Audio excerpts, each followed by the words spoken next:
Good morning, everyone. Thank you for joining us for the October GHA GDDS user group. We'd like to encourage you to keep your microphone muted to avoid background noise, but please feel free to unmute if you have a question or a comment. This is your forum. You may also utilize the chat function to ask a question or give your feedback.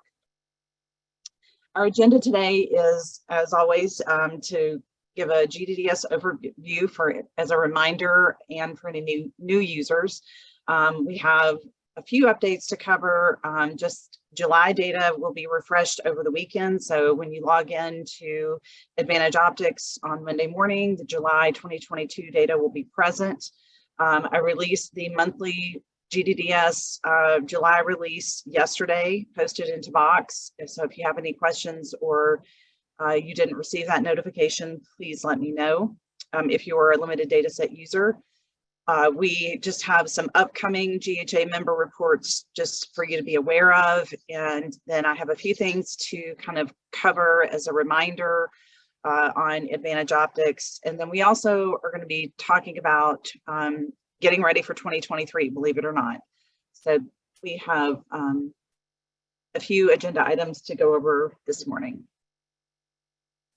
First, wanted to just again give a GDDS overview. The Georgia Discharge Data System, where is the program under the state law that hospitals submit their inpatient and outpatient data in the UB04 data format to our vendor, Heidi, which is a part of the Missouri Hospital Association. That data is submitted through the HeidiNet portal, is taken through a series of data checks and verifications. Additional codes such as DRG codes, geographical codes, other codes are added to that data, and it becomes the Georgia Discharge Data System. And then we provide that data back to you through the Advantage Optics portal. We also submit that data on your behalf to the Brain and Spinal Trust Fund Commission, the state of Georgia, and we utilize HRQ's Healthcare Cost and Utilization Project in order to provide or to manage our research requests through that. So those are vetted through HCUP, and they are also vetted through GHA before any de-identified data is released to a researcher.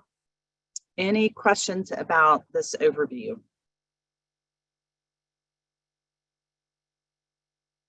All right, Sharifa, would you give us a review of the submission schedule and some reminders about user authorization?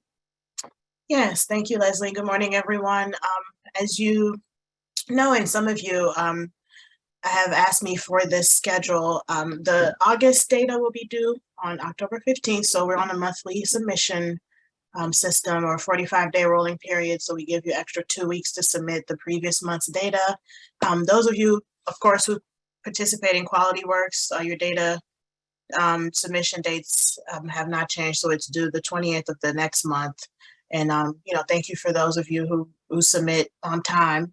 I've seen that this has allowed us to catch, this type of submission has allowed us to catch errors and any type of discrepancy to the data early so that we can make corrections and resubmit. And every time that it's refreshed, you get a chance to resubmit your data until the final release too, and you can resubmit the whole year if you want to, until we close it for good. And so for 2022, so next week, or in about 10 days, so next week, the data will be due. And in terms of the authorization for any one of our portals, so whether it be HeidiNet, which is our submission portal, or our strategic planning portal, if you could email those requests to me or Leslie, so that we can address that. I see that some of you have been emailing Heidi directly, and we recommend that you just go through us so that there's no confusion and we don't lose track of who has access and who needs to be removed. So thanks for those of you who've updated us with new members or employees that have taken the place of people retiring or leaving the organization. So always keep us in the loop so that we can update our systems. And so that we can move forward and not have any confusion on who to email or who to contact. That's all I had. Did you have anything to add to that, Leslie? Yeah, just that we do have full administrative rights to or authorization to add users to the submission portal, HeidiNet, and also the Advantage Optics portal. And those are two separate authorizations, really. Just because you're authorized for one does not necessarily mean you're authorized for the other. But as you know, we have moved, or Heidi has moved everything under one portal so that you don't have to log in multiple places. You can now log in one place. And if you have access or authorization to upload data and see the data in Advantage Optics, it's just the one login. So if you need clarification on that, just let us know. And if you also need a list of who has access to which applications for your organization, just let us know that as well, and we'll be happy to provide that. We are at the end of the year, and we are kind of trying to update our records and do a kind of a review or an inventory, if you will, of users, and make sure that everyone is up to date. And if we have people who have as Sharita said, left or retired, and address that. Yes, and I'd like to add too, for your EHR, so your electronic health record vendor. So if you're switching over or transitioning to another one, please let us know about that too. We like to keep a list of that just so we can help other facilities that may have a similar vendor deal with any data issues. We can connect you to and make sure that you get your answers, your questions answered, because sometimes it's easier to do it that way, especially if you're the same size hospital. If they have a question, they can kind of communicate with each other. So let us know about any vendor changes as well. Any questions or comments?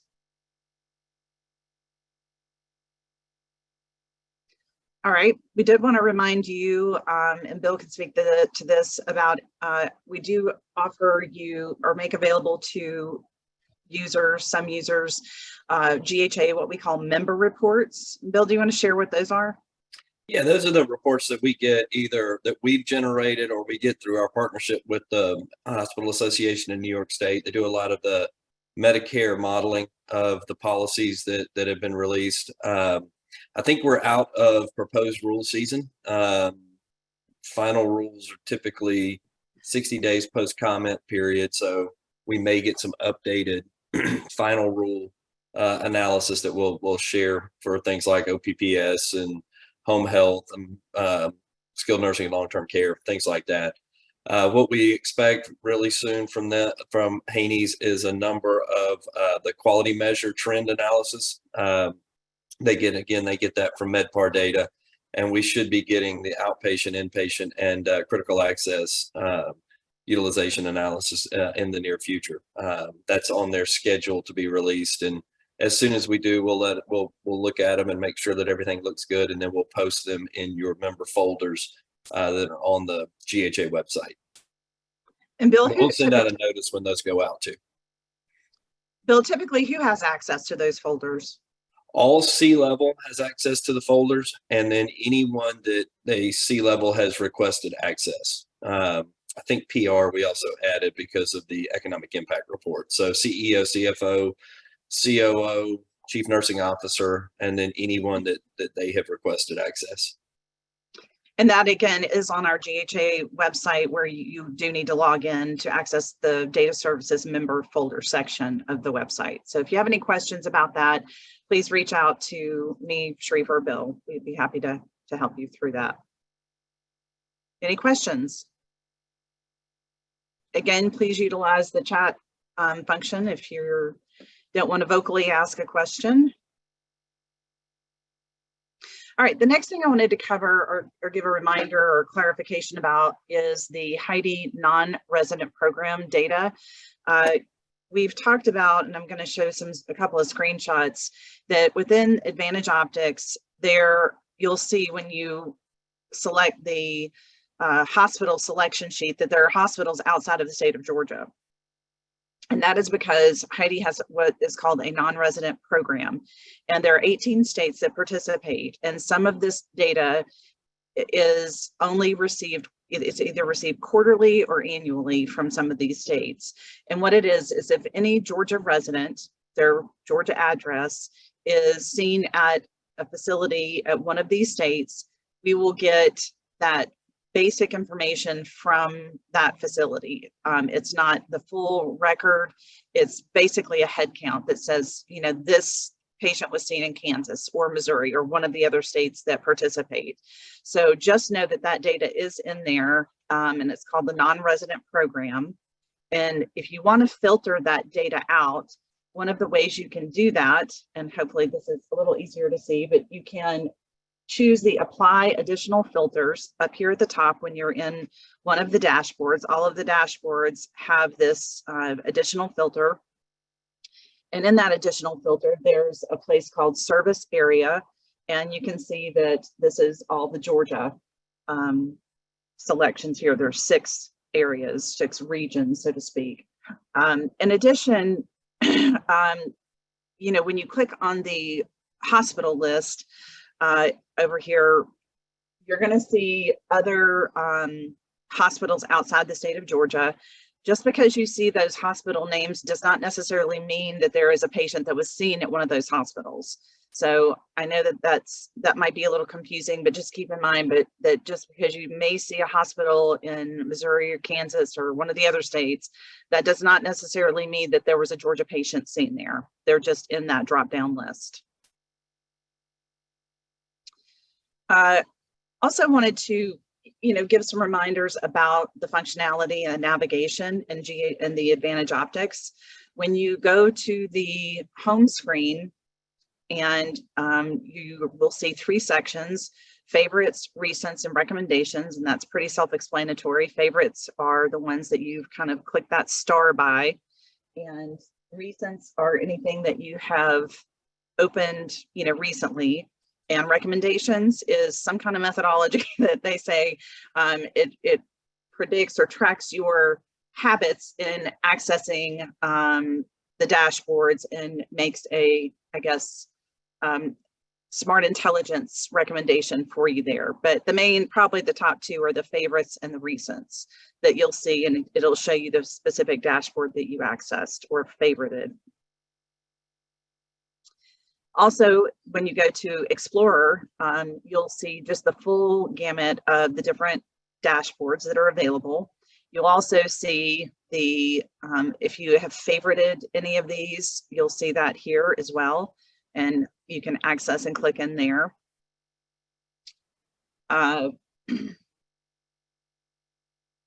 Favorites, self-explanatory again. This just gives you a faster access because there are so many dashboards. If you favorite the ones that you utilize the most, this will just get you to where you want to be faster. And then recents again shows you the recent dashboards that you've accessed. And I didn't do a screenshot, but if there is the capability of sharing dashboards with any analytic or Advantage Optics user. So if someone has shared a dashboard with you, then that would be under this shared with me. Leslie, can I add something to that? Please. The shared is a great way for you to send questions about the data or the analysis to us. So if you've got questions, normally, you know, we would see people pick up the phone, call, whatever, take a screenshot, send it to us. Sharing that dashboard, sharing that view lets us see what you're seeing in real time if we were answering those questions. So that is a great way of sending what you see to us so that we can help through any data issues that you may find. Right, and we welcome those data issues. You know, this is still a fairly, you know, new tool, but we welcome any questions, any concerns you have, any feedback. And again, sharing those views really does help us and helps us communicate to Heidi what needs to be looked into, or, you know, if a correction or update needs to be made. Going back just a minute, I see I've got a comment in the chat about explaining the non-resident information a bit more. That means that if a Georgia patient was seen in an Alabama hospital, and Alabama is one of the participants of the non-resident program, then yes, we would see that patient was seen in that setting from, you know, that their address is a Georgia address and that they were seen in a different state. And I hope that helps explain. Bill, do you? You kind of have to think about it in reverse. It's a non-resident to the state that is submitting.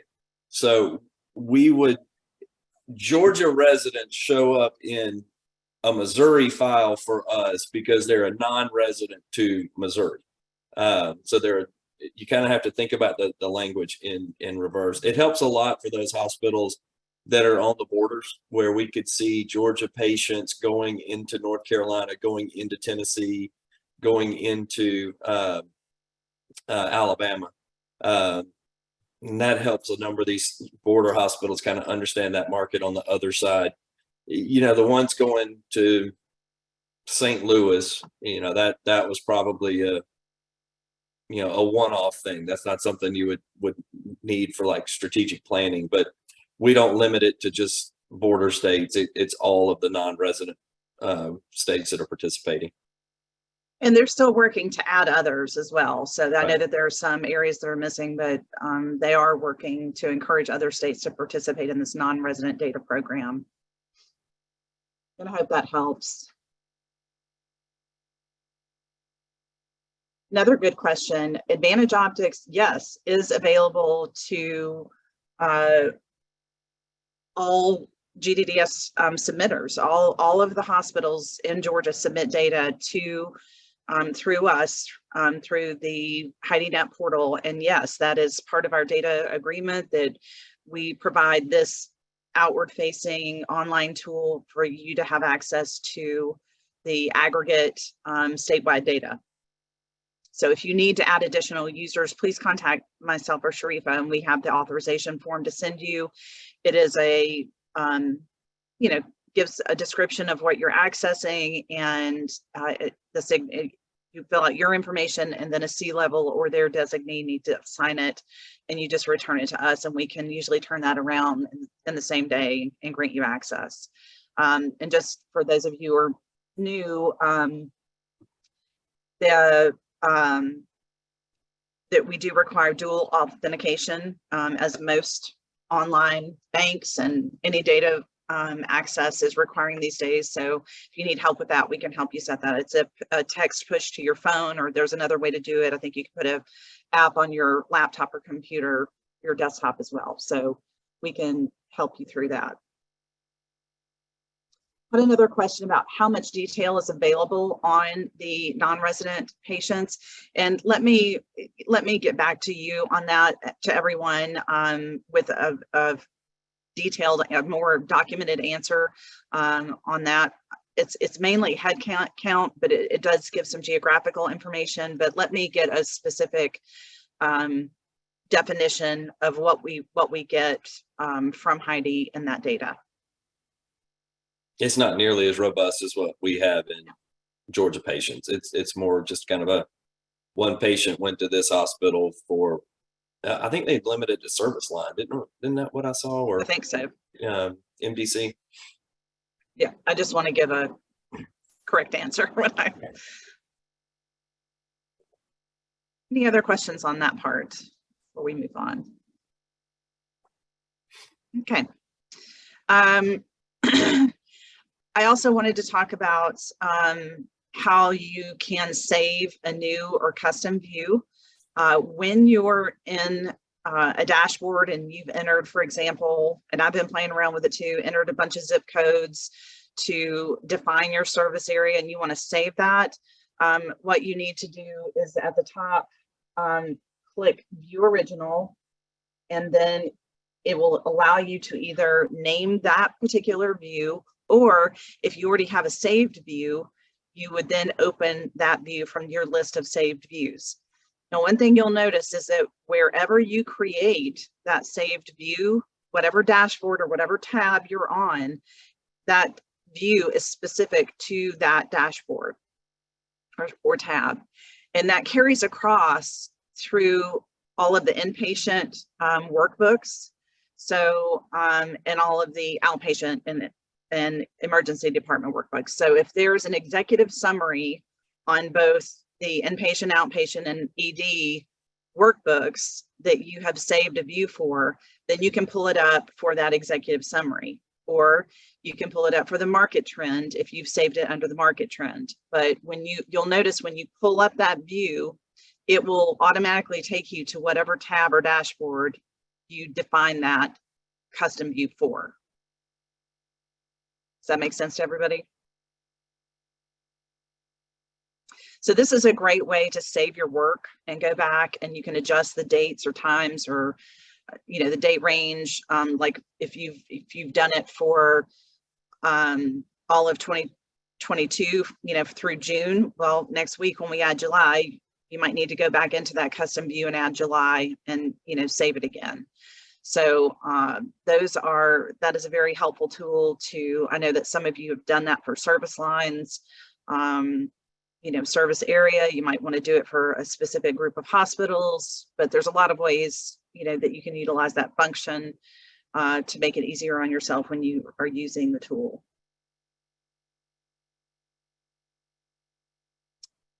All right, and in this case, I just showed an example of how I had selected one of the views, and it took me right to this outpatient market trend view. So this is one of my saved views. You can see maybe up here in the corner, I didn't highlight it, but it says view 7/25/22 up in the very top right-hand corner, but that's my saved view, and I created it under the market case trend tab. So that's where it took me to retrieve my saved view. And you can also see at the top that I have for calendar month, it retrieves, the values that I had selected. So I had selected a specific time frame, and it retains that when you open that back up. But if you need to edit it or add to it, you can do that and resave that view. Any questions?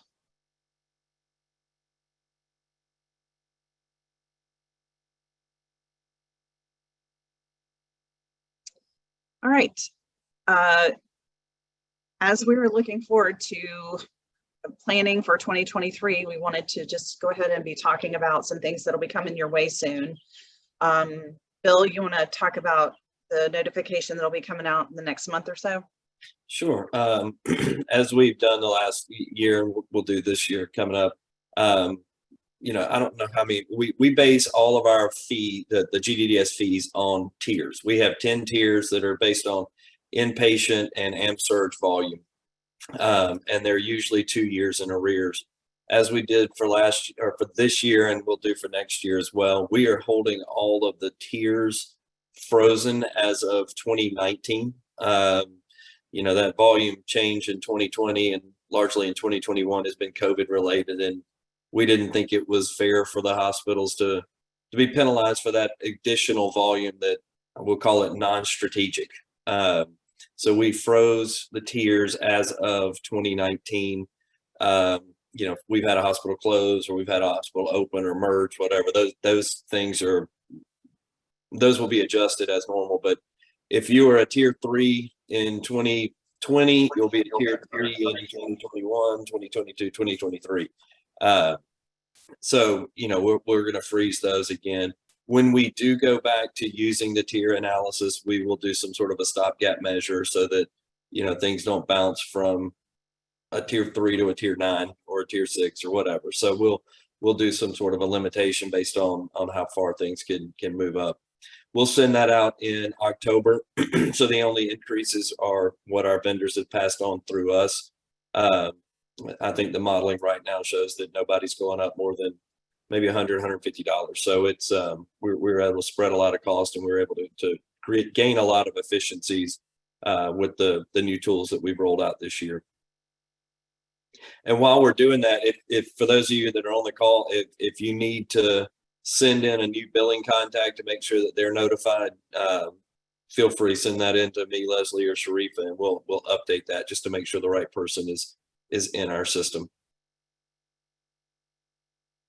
Thanks, Bill. And just to kind of give you a little bit of a teaser, so to speak,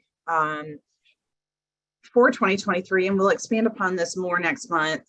we're already brainstorming and planning for what will be new in 2023. One thing that we'll be rolling out most likely in January is Care Optics readmissions.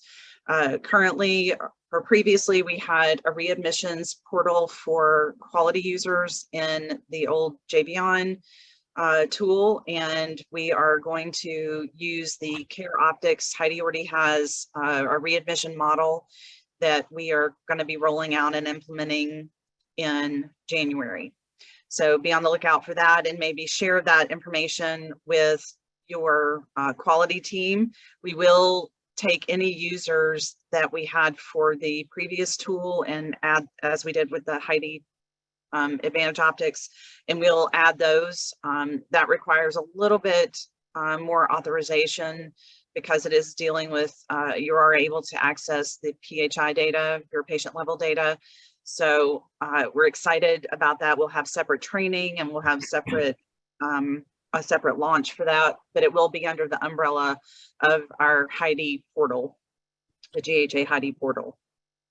Bill, did you want to add anything to that? Well, I was going to say that will continue to be a part of the data program, that there's no additional charge for the readmission module. One thing that we did learn with our meeting with Heidi this month, that they will actually be using an updated master patient index. So you've seen this, we've had the quote longitudinal ID that we have to use for public health. This will allow us to update, and we'll be a little bit, we'll be able to be more specific in identifying those true readmissions. You know, the one we have now is very accurate. This one's even more so. And that allows us to, you know, fully identify readmissions to your hospital, but also track patients across the state if they are readmitted to another hospital within 30 days. And this model of readmissions will follow, and we'll give more education and detail about the methodology, but it follows more the CMS methodology. Any questions about that?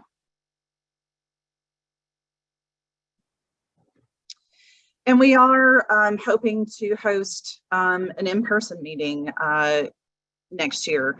I think most of you know that we have new offices, and we have a really nice on the campus of our new facility, the office park. We have a really nice meeting room, and we'd love to see you in person and go through the tools and some of the planning we have for the future. So be on the lookout for that. We don't have a specific date.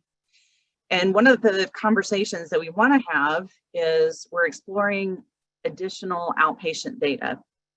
And that means that we would like to supplement to our own outpatient, where we could have some data regarding, you know, freestanding clinics, surgery centers, that kind of thing, so that we can enhance our data so that it serves you better in planning about your patient migration, your service area. Bill? Have any of y'all used LexisNexis data for outpatient? Any outpatient modeling clinics, things like that? That is the data source that Heidi is kind of recommending to us, and I think it's available. Maybe some of the larger hospitals have tried to use that. Is there anybody on the call that has used LexisNexis data for that?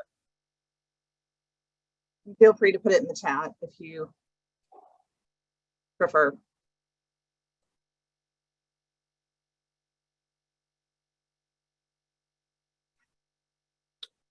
Well, part of the reason that we're looking at, and there's several that are out there now, that there's some that just provide, you know, the Medicare Part B data. You know, we could get that from some places, but apparently LexisNexis gets theirs. They've also got some payer clearinghouse data as well as Medicare data, so we can give a little bit better picture. Heidi is using that. Well, they're experimenting with it now. The big question is, since we do have some data that's already coming on the outpatient side for hospital-owned facilities, we've got to figure out some way to make sure that we're not double counting those when we start looking at some of these additional data sources. So I was just curious if anybody had any experience with LexisNexis, because it looks like that's kind of where we're being routed toward.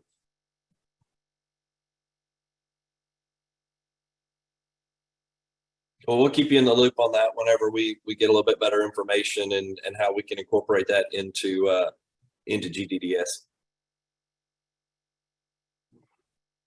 Thanks, Bill. Any other feedback regarding the upcoming year?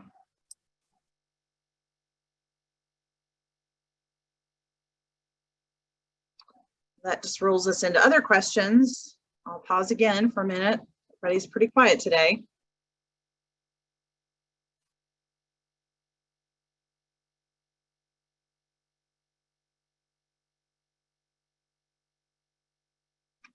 All right. Our next meeting will be November the 2nd, and we'll be sending out a reminder for that a few days in advance, as we always do. If you have any topics or suggestions to make this meeting more valuable to you, please let us know. If you have anything to share about your experience using Advantage Optics, we'd love to hear that as well. If you or your team would like a one-on-one demonstration from me and Sharifa, we'd be happy to do that. Please stay in touch with us and let us know how we can support you. Be on the lookout for Sharifa to contact you if she sees any anomalies in your data or questions. And other than that, if there are no other questions, we will adjourn today's meeting and appreciate your time.